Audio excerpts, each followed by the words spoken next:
There are three major forms of life on Earth. There are animals and there are plants, and the third force is mushrooms. I am absolutely passionate about mushrooms. They're the most important element in the total ecology. Animals live on plants, and basically plants live through the support that the fungi give them. Without them, the whole world would collapse.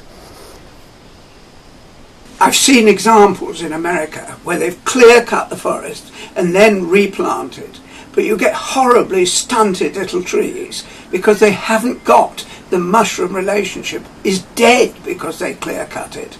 So the trees don't thrive after that. There are many poisonous wild mushrooms.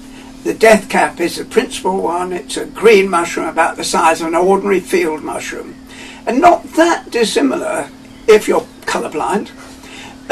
There's also, of course, this question of the chanterelle. Nicholas Evans ate by mistake a webcap mushroom, which is a terrifically poisonous mushroom that affects the kidneys. You eat this mushroom and you 4, 5, 10 days later you go yellow and you've knackered your kidneys. That was eaten by mistake for the chanterelle. So in the world of mushrooms there are things you can eat by mistake for some of the most famous of the edible mushrooms. It's a dangerous world to fool around in.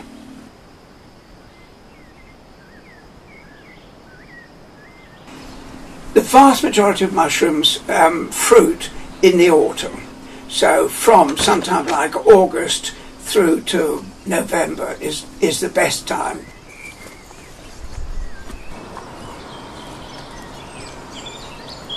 Even at this time of year there are mushrooms in my garden.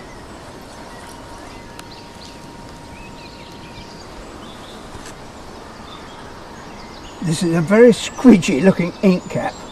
The thing about Inkcaps is they're what's called auto-digest, so they turn into black ink, and it's rumoured that Leonardo da Vinci used to draw with them. But there's another thing about this particular one. If you eat it and drink alcohol, you'll feel you're at death's door. It's absolutely ghastly, and it's called the tippler's bane.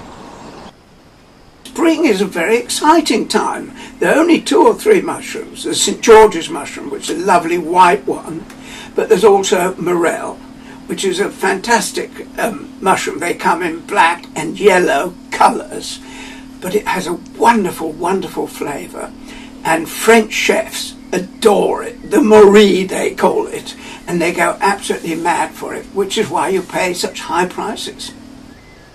The mushroom that you find and eat or poison yourself with is actually a fruit body of the plant. The plant is in the soil, but it's incredibly fine. It's called mycelium, and it's very, very fine strands. You can't see them with the naked eye. You would need a microscope to see them at all. So we didn't even know they existed. Great of you to turn out in the rain.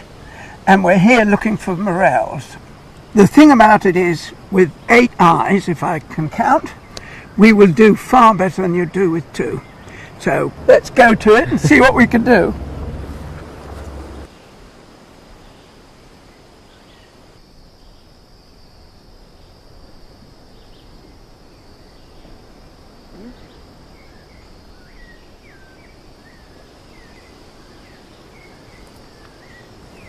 Spring is not the normal season for mushrooms, but there are 1 or 2 very special things. I look for dog's mercury. When I find it flowering like this, I know I'm there at the right time of year. But I also look for what sort of trees there are in the wood. This is ash.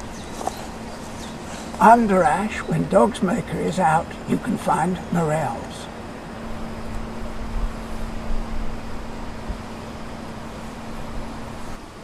Bingo! Yep, a morel, and in fact 2 beauties.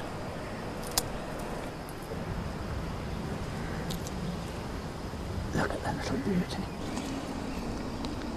This is a wonderful edible morel, a superb example. Morels are immensely desirable. At Harrods they charge £160 a kilo for these beauties. But when you're foraging, you have to be very careful. There are all sorts of poisonous mushrooms out there that could get you. There's a false morel, which is poisonous, and even the morel itself contains toxins, and you must cook it properly before you eat it.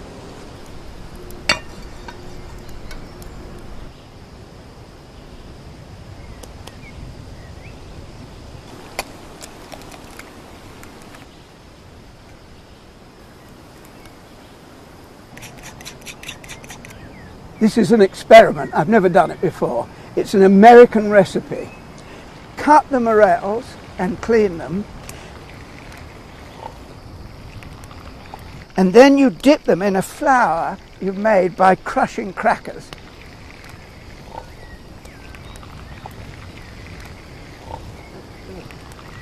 Into the boiling butter and people say you shouldn't wet them, but I find that actually you can wash them and it doesn't do them any harm. They think water will take the flavour away, but for goodness sake, they were growing in the rain when we found them.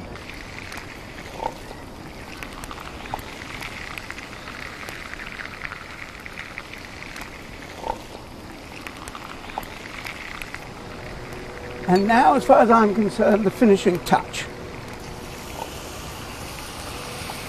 I love it. Look at it.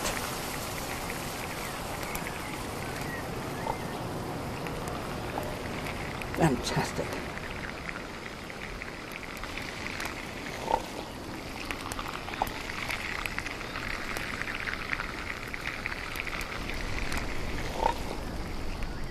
Now we come to the moment of truth. Do we love American recipes or don't we?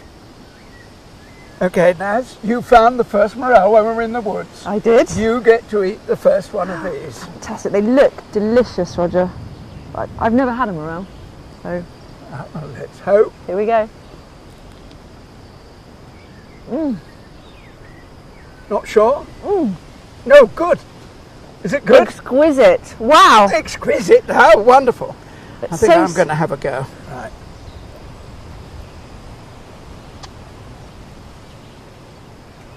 It isn't just the butter, though, is it, that gives them the wonderful flavour?